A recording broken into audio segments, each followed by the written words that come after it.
네, 여러분 반갑습니다. 네, 우리 상법 7주차 수업이 되었습니다. 그래서 여러분들, 네, 오늘까지 배운 내용에 대해서 시험을 내도록 하겠습니다. 중간고사. 자, 그래서 여러분들이 잘 복습해서 따라오시면 될 것 같아요. 아셨죠? 네, 그래서 잘 보시고. 자, 오늘은 이제 그 상법의 제2편에 해당되는 이제 상행위에 대해서 공부를 합니다. 자, 우리 상법의 기초적인 내용들을 우리가 상법 총칙에서 우리 배웠죠? 상인, 상업 사용인, 상호, 상업 등기, 상업 장부, 그다음 영업 양도를 배웠습니다. 자, 이런 총칙에 의해서 이제 이루어지는 기초적인 상행위의 유형이 어떤 것이 있는지 우리가 이제 학습하게 됩니다. 보통 이 상행위의 유형을 우리가 기본적 상행위라고 해서 22가지가 있죠? 22가지가 있는데 그 22가지에서 우리 중요한 내용을 배우는데 여기에 대한 또 특칙이 있습니다. 그래서 우리 상법은 이제 민법에 대한 특징이기 때문에 민법은 이제 5가지로, 5가지 파트가 되어 있습니다. 민법 총칙, 물권, 채권, 뭐, 친족, 상속이 되어 있는데, 친족, 상속은 우리가 가족법이라 하고요. 그 다음에 우리 총칙, 그 다음에 물권, 채권은 우리가 재산권이라 하죠. 그래서 이렇게 총칙과 물권과 채권에 대한, 이 일반 사법인 민법에 대한 특칙, 이제 상법이 또 다르게 규정하고 있습니다. 그래서 오늘은 이제 그런 내용들을 우리가 학습해 보도록 하겠습니다. 먼저 우리 저번 시간에 배웠던 내용들을 우리가 복습해 보고, 그리고 우리가 이제 상업 사용인을 공부할 때 제가 좀 다르게 좀 이게 필기된 내용이 있어서 좀 수정하고 제가 LMS에 여러분에게 공지를 했습니다. 어떤 내용인지 거기에 대해서 제가 좀 설명을 좀 하고 오늘 수업에 들어가도록 하겠습니다. 그렇게 아시고 제가 화면을 좀 공유해 보도록 하겠습니다. 자, 여기 보시면 자, 우리 이제 저번 시간에 배웠던 내용들이 다른 게 아니라 바로 이렇게 영업 양도였어요. 그래서 우리 이제 마트를 팔았죠. 그래서 이제 사실관계가 이제 영업이 무엇인가를 알아야 되고 주관적 의미인가 객관적 의미인가 이런 것들을 아는 걸 우리가 중요하게 생각했고요. 자, 우리 영업 양도에서의 영업은 바로 객관적 의미를 말하고요. 그 다음에 이 당사자는 바로 양도인과 양수인. 자, 그 다음에 우리 합병하고도 비교가 됐죠. 자, 여기서 가장 중요한 이제 논점이 바로 이제 효과였죠. 그랬을 때 이제 1, 2, 3의 보, 양수인, 그 다음에 채권자, 양도인의 채권자, 양도인의 채무자를 어떻게 보호할 것인가. 그래서 각자 이제 그 조문에서 약정을 한 경우와 하지 않았을 때, 뭐 이런 내용들이 있고, 그 다음에 채권자는 그 상호를 계속 사용하느냐, 적용하느냐, 불적용하느냐에 대해서 그 책임의 변제가 달라지고, 또 하더라도 또 변제받지 않는 경우가 또 있었죠. 이런 내용들 여러분 반드시 기억하시면 됩니다. 자, 그 다음에 이제 채무자 보호는 반드시 적용하고 있을 때, 손이 무중과실 때, 그 다음에 변제했을 때 변제 효과가 있습니다. 그래서 요 논점 사례 해결, 이게 가장 키포인트가 되겠습니다. 그래서 이제 같은 내용들을 쭉 보시면, 예, 객관적 의미, 그 다음에 주관적 의미, 뭐 여러분들 보시면 되고, 영업 양도의 개념, 합병과 비교, 영업에 따른 효과들은 아까 말씀드린 것처럼, 바로 양도의 효과, 양도인의 경업금지, 채권자보, 채무자보, 이렇게 되어 있습니다. 그래서 여러분들 이것들을 여러분 하면 보시면 되고, 자, 그 다음에 이제 우리 이제 학생이 이제 질문을 왔었는데, 아주 좋은 질문을 했고요. 제가 어딘지 말씀드릴게요. 자, 우리 이제 상업 사용인을 제가 설명드리면서 상업 등기를 강조하다 보니까 이런 게 있었어요. 우리 여러분 페이지는 아마 7페이지 정도 되고 7페이지 정도 되죠. 거기에서 보시면 그런 사례가 있었어요. 새마을금고에 대해서고 뭐 대출해주고 그 다음에 이런 게 있었어요. 여기 보시면 지점장 또는 본부장 명칭으로만 지배인이 될까? 이제 상법상 지배인이 될까? 아니다 이렇게 했죠. 그래서 여기 이제 추정된 내용을 제가 설명드리려고. 저기 LMS에는 어떻게 되어 있어요? 내용이 제가 첨부를 했죠. 자, 그래서 이제 여기 보시면 이제 지배인 여부의 판단 기준은 제가 이렇게 분명히 말씀드렸어요. 지배권의 존부에 따라 결정된다. 그럼 지배권이 있으면 어떤 명칭을 사용하더라도 이 사람은 뭐예요? 지배인이고 지배권이 없으면 안 돼요. 그럼 지배인의 대리권이죠. 그럼 대리권이기 때문에 수권. 즉 이게 무슨 말이에요? 권한을 주면 된다 이 말이에요. 그래서 지점장, 본부장이라는 용어를 사용하지 않더라도 또는 사용하더라도 그 사람이 상인으로부터 영업주로부터 지배인으로 선임되어야 된다 이 말이에요. 우리 11조에 나와 있었잖아요. 선임되면 지배인 선임 등기와 관계없이 상법상 지배인이 됩니다. 수권을 받았기 때문에. 그래서 이 사람 만약에 봤는데 수권 없이 이렇게 지배인이라는 명칭을 사용했다면 이 사람은 뭐야? 큰 지배인이 된다고 말씀드렸죠. 그래서 이게 등기를 하는 것은 확실하게 하기 위해서는 제3자에게 이 사람이 공시효과가 있기 때문에 어떻게 해요? 네, 그렇죠. 지배인이라 대항할 수 있다 이런 뜻입니다. 그래서 지배인 선임의 등기가 되어 있지 않다면 제3자에 대항하지 못한다 이 말이죠. 네. 그럼 이런 대항 요건이지 효력 요건이 아니다 이런 뜻이고 지배인의 선임 및 해임의 등기는 효력 요건이 아닌 대항 요건이기 때문에 그렇습니다. 요거는 이제 여러분 이해하시면 되고 그 제가 그때 설명할 때는 뭐예요? 아마 등기가 되어 있어야 된다 이렇게 했는데 등기가 되어 있으면 확실한 장치가 되기 때문에 아마 그걸 강조한 것 같아요. 그래서 이렇게 공부하시면 됩니다. 그래서 이제 지배인 선임도 없고 그다음에 지배인 등기가 안 돼 있으면 뭐 명칭만 사용하면 당연히 선거권 지배인이 안 된다. 요거 이렇게 제가 LMS 올려놨으니까 여러분 그걸 보고 카피라든가 지금 있는 걸 스탑해서 하시면 됩니다. 아셨죠? 네.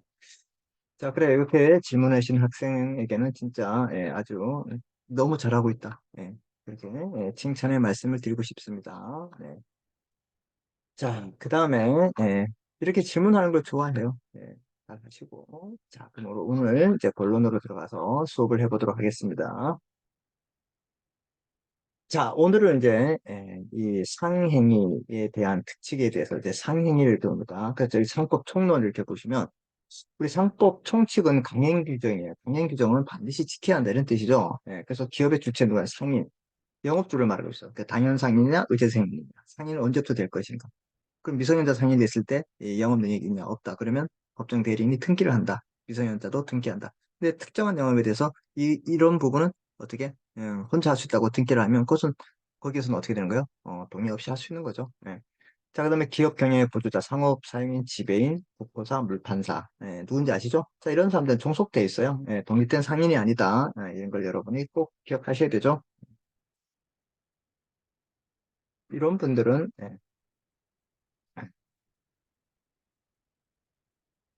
독립된 상인이 아니란 뜻입니다. 이거 반대표시기 때문에. 그 독립된 상인은 누가 있냐면, 에, 그, 뭐, 대리상, 이게 보조상인이 있습니다. 보조상. 보조상인이라는 누가 있냐면, 대리상, 중개상, 위탁매매상, 이제 운송 주선인, 이런 사람들이 있습니다. 자, 그래서 이제 독립된 상인이 아니다, 이 말입니다. 자, 그래서 이렇게 보시고, 명칭은 이제 트레이드, 이제 상호, 상표, 이런 거 공부했죠? 뭐 상호 전용권 뭐 이런 것들 공부했습니다. 자, 기업의 공시에서 우리 상업등기 상업장부를 받고 기업의 대표적 이전 방식이 영업 양도인데 합병하고 비교하는 걸 우리 공부했습니다. 이게 바로 상법 총칙의 중요한 내용이 되고요. 자, 상행이 이제 우리 공부하는데 상행이란 말은 장사하는 유형들이죠. 그래서 임의 규정이에요. 이게 규정은 돼 있지만 당사자의 다른 약정이나 특약이 있으면 그게 더 우선한다, 법보다 우선한다 이런 뜻이야. 무슨 말인지 됐죠? 그래서 특칙이 상행에 대한 특칙이 있어요. 즉 민법에 대한 특칙. 자, 우리 민법은 일반 사법이에요. 그래서 아무런 이제 신분이 없는 우리 평범한 사람들이 이제 뭐 사고 팔고 등기하고 뭐 이렇게 나의 소유권이다, 뭐 담보권이다, 저당권을 잡혔다 이렇게 했을 때 여기에 대한 일반 상법에 대한 특칙이 있다. 상법은 이 자연인 중에서도 법인, 즉 상인, 자연인 같은 상인, 우리 같은 상인이 있을 수 있고, 영업 개시 준비, 영업 개시를 했을 때, 영업 준비를 했을 때, 영업 준비를 했을 때, 법인은 등기를 했을 때 상인이 되죠. 이런 특별한 신분에 의해서 이 사람들은 민법보다 더 특칙의 지위를 갖는다. 이런 뜻입니다. 자, 그래서 민법은요, 이렇게 되어 있어요. 여러분, 민법 통치, 권리의 주체, 객체, 변동이 있는데, 여기에서 이제 뭐, 권리의 주체, 뭐, 자연인, 객체, 물건, 권리 변동은 소유권이 넘어가는 것, 이런 거 공부하고요. 자, 그래서 이제 물권이라고 그러는데 대세권이죠. 본권이라고 있습니다. 본권. 본권이란 말은 내가 왜 이걸 이제 정당하게 가질 수 있냐. 나에게 소유권이 있기 때문에. 그래서 본권은 소유권이에요. 소유권은 이제 사용할 수 있고 이익을 낼 수 있고 팔 수도 있어. 근데 이 사용 수익 처분에 대한 이 권능에 대한 제한을 가하는 게 제한물권입니다. 여러분, 이건 이제 상식적으로 알아둬야 돼. 이게 제한 물건이야. 그러면 사용하고 수익만 할 수 있고 팔지는 못해. 그러면 이게 사용의 용자, 수익의 익자. 그래서 용익 물건이라고 그래. 지상권, 남의 땅 위에다가 수목을 심거나 남의 땅 위에다가 광고판을 설정하는 거. 내 땅이 아니기 때문에 그럼 땅 위에 있는 권리를 할 수 있는 거. 그다음에 지역권, 이 땅이 있고 이 땅이 있는데 이 땅과 이 땅이 이렇게 있어요. 그럼 이 땅과 이 땅이 있고 도로는 여기에 나 있어. 그럼 여기 있는 사람이 이 도로로 가려면 이 땅을 이용해야 되잖아. 그게 지역권이야. 전세권 아시죠? 남의 땅을 우리가 보증금 얼마 해서 전세 보증금 해서 빌리는 거 있죠? 예. 이건 전세하고 달라요. 자, 그다음에 처분할 수 있어요. 그럼 사용 수익은 안 되지만 그냥 사용 수익 담보할 수 있는 담보 물건이에요. 유치권. 유치권이라는 말은 우리가 뭐 세탁소에 가지고 우리 세탁물을 마치거나 아니면 자동차 수리 있죠? 자동차 수리했을 때 아주 일반적인 얘기 들은 거예요. 자동차를 수리했는데 수리비를 안 준 자동차를 못 가져오는 듯이 이런 것들. 그다음에 질권은 우리가 전당포, 뭐 노트북을 맡기거나 스마트폰을 맡겼을 때 그럼 돈을 줘야지만 찾아오죠. 그럼 저당권은 아파트를 담보로 했을 때 이렇게 했을 때 이런 권리를 보세요. 이런 권리는 어떻게 되는 거야? 응? 유치권, 질권, 저당권 이런 것들은 내가 사용할 수 있어? 보세요. 보세요. 아파트를 담보로 해서 돈을 빌렸어. 그럼 은행이 이걸 사용 수익해? 안 하지. 그럼 뭘 하는 거야? 나중에 돈을 갚지 않았을 때 어떻게 되는 거예요? 처분해서 팔아먹을 수 있습니다. 그래서 처분이에요. 이해됐죠? 그래서 여러분들이 이제 이게 이제 담보 물건이 뭔지 이렇게 알아두시면 되고요. 그다음 보세요. 이 점유권은 사실상 점유 상태래요. 보세요. 이게 점유를 제가 지금 하고 있습니다. 스마트폰을. 그럼 내가 소유권에 있게 하고 있고 만약에 내가 이걸 이제 이제 볼펜을 빌렸습니다. 이게 학교 거라 생각하면 소유권은 학교 거지만 점유는 내가 할 수 있는 거예요. 이게 점유권이에요. 그럼 도인, 절도범도 점유권이 있어요? 점유는 사실상 지배하면 되기 때문에. 그래서 물권은 대세적 효력이란 말은 모든 사람들에게 내 거라고 나의 권리라고 주장할 수 있는 거예요. 그래서 소유권, 이렇게 제한 물권 이렇게 돼 있다. 이해됐죠? 이게 물권이에요. 채권은 대인적인 계약이에요. 그럼 계약은 A하고 B가 사고 팔아요. 그럼 이 사람과 이 사람과의 관계이지 다른 사람에게 영향이 있어요, 없어요? 없죠? 예. 그래서 채권 대인적 그 계약에 대해서 계약이 있는데 이 계약은 어떻게 되냐? 음, 당사자 사이만 효력이 있다 이 말입니다. 알았죠? 예. 그리고 친족 상속은 우리가 이제 재산권이 아니기 때문에 관계 없습니다. 그래서 우리 그러면 이제 민법 총칙에 대한 특칙, 물권에 대한 특칙, 채권에 대한 특칙 이것들을 우리가 상법에서 배웁니다. 그러면 뭐예요? 음, 이제 민법하고 상법은 특별법과 일반법에 관계가 있기 때문에 이 민법 규정하고 상법 규정이 동일할까 다를까? 당연히 다르다. 이렇게 머리에 여러분 넣고 있으면 더 빨리 이해됩니다.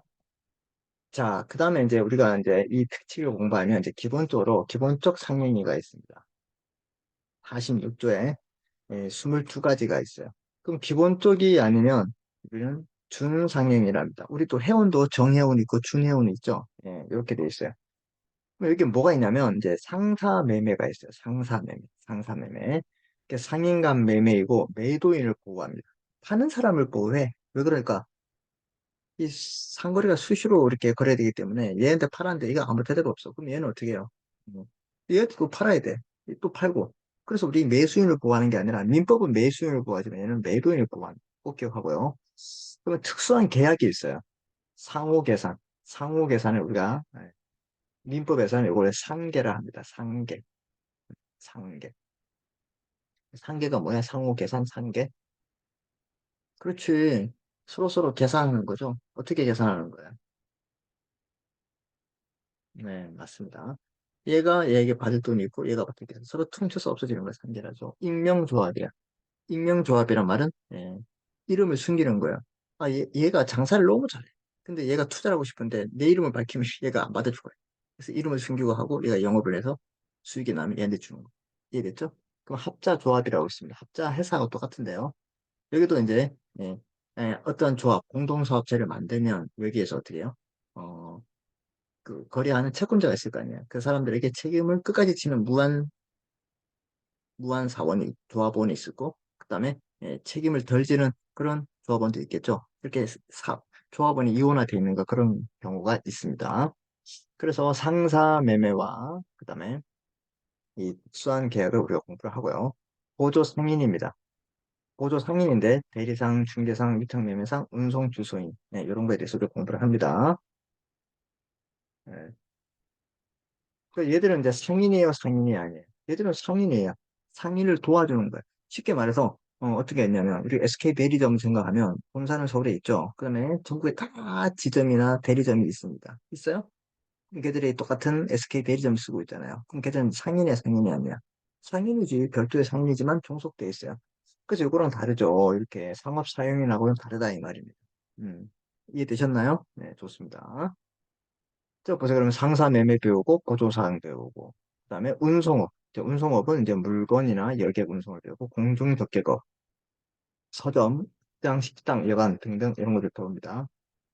창고업을 배웁니다. 그리고 이제 우리 22가지 중에서 몇 가지야? 하나, 둘, 셋, 네 개, 다섯, 여섯, 일곱 개. 그다음에 여덟, 아홉, 열, 뭐 이런 것 좀 우리가 배웁니다. 그래서 신종 리스 프랜차이즈, 팩토링, 뭐 채권 매입업 이런 것들이 있어요.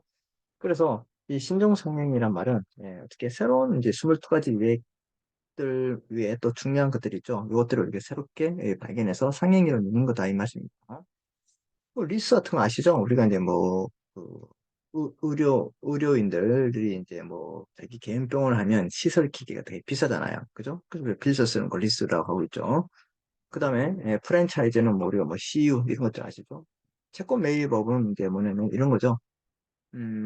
뭐 이제 A가 결제해야 될 채권을 내가 어떻게 해요? A가 B에게 쉽게 말하면 이제 카드사를 생각하면 됩니다. 그래서 얘가 얘에게 받을 돈이 있는데 이 받을 것을 어떻게 해요? 이 회사가 이 채권을 사서 대신 받는 거다. 그렇게 생각하시면 됩니다. 자, 그래서 그러면 이제 이게 우리가 이제 상행위에서는 이제 임의 규정인데 그러면 당사자의 특약 말고 우리 임의로 돼 있기 때문에 특약이 없으면 이 법대로 하지만 특약하면 특약대로 가는 게 특징이라는 걸 머릿속에 꼭 넣어야 돼. 알았죠? 그래서 이게 특칙이 있고 그럼 그다음에 기본적 상행위가 있더라도 이런 조항들은 다 당사자의 약정이 있으면 그게 우선하는 겁니다. 자, 그러면 이제 보조적 상행이에요. 보조적 상행. 말대로 보조를 한번 도와준다 이 말이죠. 자, 상인이 영업을 위하는 행위는 상행위로 본다 이렇게 됐어요. 자, 보세요. 자, 이게 47조인데 47조 보조적 상행위가 뭐냐? 상인이 이제 영업을 위하여 하는 행위. 이는 상행위로 봐요. 예를 들어서 보세요. A가 커피숍을 운영합니다. 이 커피숍 운영은 뭘까요? 우리 기본적 상행이죠. 왜요? 어디 했잖아. 여기 공중 정의 적게 보니까 기본적 상행이야. 맞지? 이해됐어요? 기본적 상행에 해당하다가 경영난으로 대출을 합니다. 그럼 대출을 하는 이유가 뭐야? 이 상인이 영업을 위해서 하는 행위. 이 행위가 보조적 상행이 되는 거예요. 보조적 상행이. 이해됐습니까? 자, 그럼 보세요. 여기가 커피숍을 운영하고 있다가 경영난을 대출을 한다. 그럼 이 대출을 하는 행위가 뭐냐? 이 기본적 상행위를 하기 위해서 하는 거잖아요. 그래서 보조적 상행위로 보는 겁니다. 이해됐어요? 치킨집을 하다가 이제 치킨집이 코로나 때문에 치킨이 잘 안 팔리고 배달도 안 먹어요. 그래서 이제 힘들어합니다. 그래서 어떻게 되는 거예요? 대출을 받죠. 그럼 대출은 뭐야? 보조적 상행이 됩니다. 보조적. 왜? 그 회사의 경영을 타결하기 위해서. 자, 그런데 이 항을 보시면 상인의 행위는 영업을 위한 것으로 추정한대요. 이거 잘 보세요. 이게 제가 EX. 상인회가 대출 목적의 경영 해소, 그러니까 아니면 개인적 용도로 대출했냐. 했을 때, 일단은 얘가 이제 대출한 것을 이렇게 상행위로 보면 뭐가 되는 거야? 추정하면 이제 이 보조적 상행위가 되지만 개인적 용도로 대출했다. 치킨집 사업자 대출을 했는데 경영이 아니라 개인 뭐 자녀들 결혼 자금으로 대출했다. 이러면 이 추정이 깨질 거야, 안 깨질 거야? 당연히 추정이 깨지죠. 이럴 때는 이게 뭐예요? 영업을 위한 것으로 추정되지 않는 거죠. 그럼 이건 보조적 성행위가 된다, 안 된다? 안 된다, 이런 뜻이야. 이해됐어요? 무슨 말인지? 되게 중요한 거예요, 이거. 음. 그럼 이런 말이 말이야. 상인이 영업을 위한 행위는 상행위로 추정한다. 틀렸지? 보조적 상행위로 보는 겁니다. 그런데 이렇게 상인의 행위, 이렇게 대출하는 행위가 영업을 위한 것으로 추정합니다. 일단은 영업을 위해서 얘가 부수적 상행위를 하는구나 이러지. 이 추정이 깨질 수도 있다. 왜? 개인 용도로 할 수 있잖아. 그렇지? 예, 그 추정한다. 상행위로 본다. 요거는 상행위 영업을 위한 것으로 추정한다. 이건 꼭 기억합니다. 자, 이게 우리가 이제 배워야 할 기초적인 겁니다. 자, 이렇게 이제 이제 머릿속에 넣고 자, 보세요. 이런 상행위도, 상행위라면 장사 유형을 말해. 기본적 상행위, 뭐, 보조적 상행위 다 이렇게. 상행위도 사법상의 법률행위이기 때문에 원칙적으로 민법의 규율을 받습니다. 그러나 상행위는 상인의 영리행위라는 특성, 신속성을 요하죠. 왜? 신속성, 반복성이 계속 일어나기 때문에 민법과 다른 법 법칙이 적용되는 경우가 존재합니다. 그래서 좀 달라야 돼요. 이게 민법하고. 따라서 상법, 상행위 편 제1장 통칙에는 민법에 대한 특칙, 즉 48조에서 64조까지 규정하고 있습니다. 그래서 이 특칙은 48조에서 몇 조까지? 예, 64조까지 특칙을 두고 있어요. 우리 조문도 보겠지만 그런 내용을 담고 있구나 알아두시면 되고요. 자, 그래서 우리가 이제 볼게 이제 다시 한번 보시면 이 상행위에 대한 특칙, 민법에 대한 특칙이 나오는데 민법에는 민법총칙 권리의 주체, 권리 주체는 누가 권리와 의무의 주체되는지 자연인과 법인이 있어요. 그 다음에 객체가 있고 권리 변동에 보면 의사 표시가 있고 대리와 소멸시효라는 게 있습니다. 대리는 우리 이제 뭐 지배권에서 대리권을 수여하면 되듯이 이렇게 대리, 대리. 그 다음에 소멸시효, 시간적 효력에 의해서 그 효력이 사라지는 것. 그래서 여기에 대한 특칙이 필요합니다. 민법총칙은 대리와 소멸시효. 물권에 대해서는 우리가 이 유치권과 질권 여기에 대한 특칙이 있고요. 채권에는 계약에 대한 내용이 있습니다. 계약. 그럼 우리 계약 보세요. 계약이 성립합니다. 자, 이거 보세요. 네, 이거 살래? 이렇게 씁니다. 예, 사겠습니다. 그러면 의사표시가 합치해서 계약이 성립됩니다. 그럼 이 산 사람은 어떻게 해요? 이걸 어떻게 해요? 물건을 인도해 줄 것을 요구할 수 있고 대신 돈을 줘야지. 이 사람은 어떻게 해요? 물건을 인도해 주고 돈을 빨리 벌려야지. 이렇게 서로 이행을 해야 됩니다. 효과가 나오죠. 네. 그래서 계약의 성립은 어떻게 되냐면 청약과 승낙의 의사 표시가 합치가 있으면 됩니다. 뭐 계약서 작성이 아니라 승낙이 있으면 돼.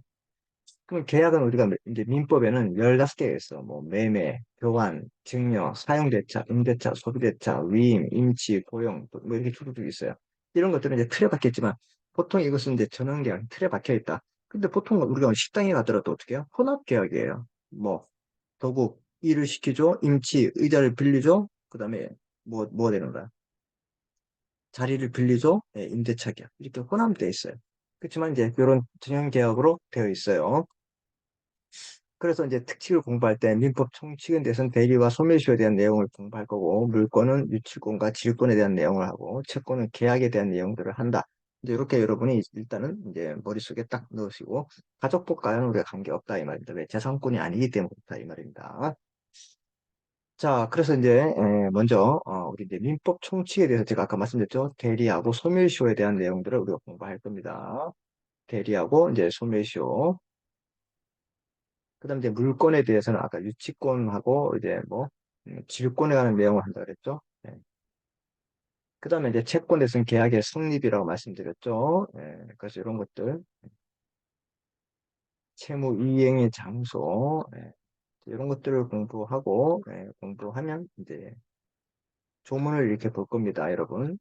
조문을 보고 이제 시험을 이제 보실 겁니다. 여기까지 하고 이해됐어요?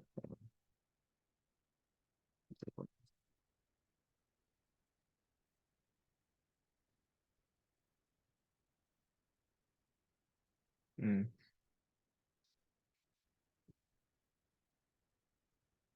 여기까지 하고 이제 우리가 이제 어, 중간고사 범위가 되지 않을까 이렇게 생각합니다. 자, 우리 큰 틀을 잡았기 때문에 이제 여러분들이 이제 따라오시면 될 것 같습니다.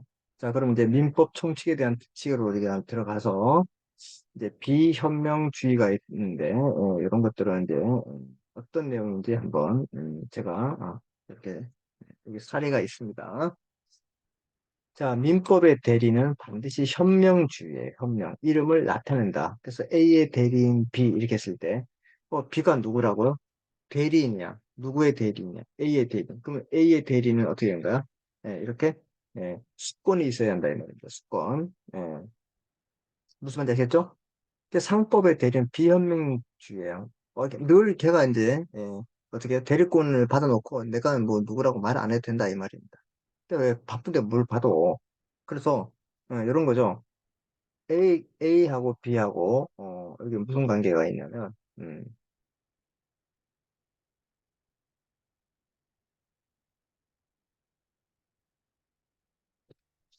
이게 이제 대리권이 있어요. 대리권 관계. 예.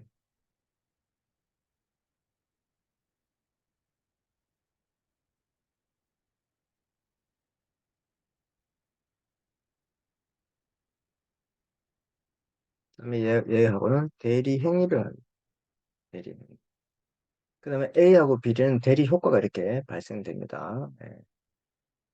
자, 대리권은 이렇게 보시면요. 민법에서는 A가 본인이고 B에게 대리권을 줍니다. 어떻게? 내가 임대차 계약을 내가 매매를 못하니까 네가 대신 만나서 이 사람에게 어떻게 되는 거야? 대리를 행위를 하라. 그 대리 행위 이제 매매 같은 걸 하는 거죠. 매매. 그러면 마치 이 사람과 이 사람이 대리권을 받아서 매매를 하더라도 마치 어떻게 되는 거야? 음, 즉 A와 C의 매매 어, 관계가 성립하게 된다 이 말입니다. 그래서 대리를 두는 거야. 원래는 A하고 C가 해야 되지만 대리권을 받아서 얘가 얘기 대신했다. 그러면 어떻게 해요? 대리권을 얘가 행사할 수 있다. 그러면 마치 얘가 한 것처럼 똑같이 된다 이 말이에요. 알았죠? 네. 대리행위.